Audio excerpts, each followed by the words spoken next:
So, I think I just had one of the best summers ever. And it was due to the fact that I was social. I was able to actually come out of my shell and meet and talk to a whole wide array of different types of people.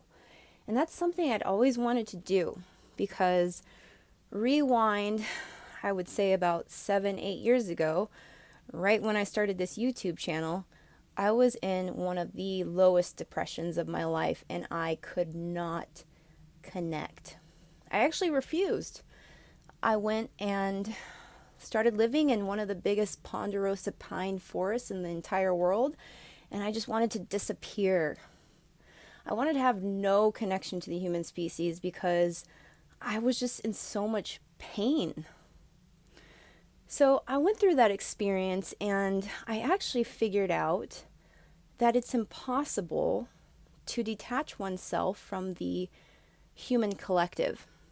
And even if you are hybridized, which a lot of you are who are listening to me, we have access to many different star systems, but let's be real, we're in human bodies. And that means we basically have to accept that we're a part of this whole. So when I was living in that forest, depressed and sad and wanting to just disassociate, I actually went through deep meditative states where I was feeling more connected to the human species than ever. I was learning to pick up on the stream of consciousness of humanity.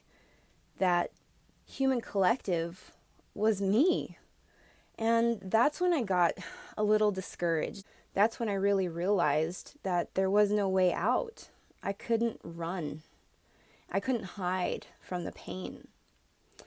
So naturally, I started to progress and I started to come back into more of, communal social experiences, allowing myself to be less of a hermit. If you watch the movie Into the Wild, Christopher McCandless was a huge inspiration for me, but one of his mistakes, fortunately, I was able to learn from.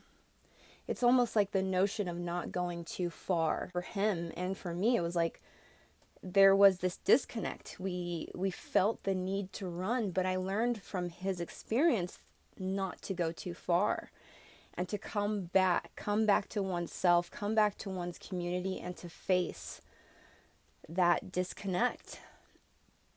So fast forward into this year where I found myself in a very beautiful community surrounded with all different types of people.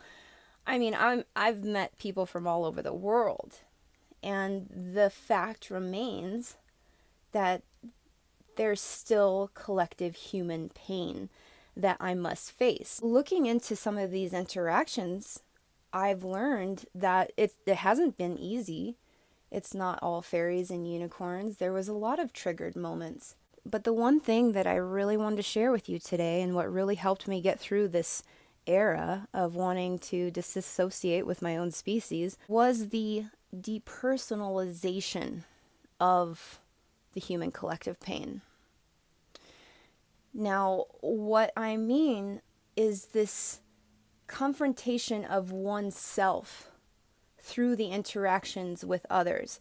I was able to really shift and clear and release a lot of my own pain through meeting people, and then it kind of left me in a calmer, more stable version of myself that is basically less triggered. So basically what I wanted to tell you is that I learned that the only way we can get through collective human pain is not by running away and hiding in a forest. It's by, getting strong enough, having the strength to face others, being transparent with oneself, and basically transmuting the pain through facing it. And then it's like we come into neutrality. There's that depersonalization. When someone says something rude to you, it just doesn't sting anymore for some reason because you've already faced that within yourself. So then you see that person's pain is theirs. It's no longer yours. Yes, it's a part of the human collective, but you don't have to feel it as your own because you've already faced it within yourself.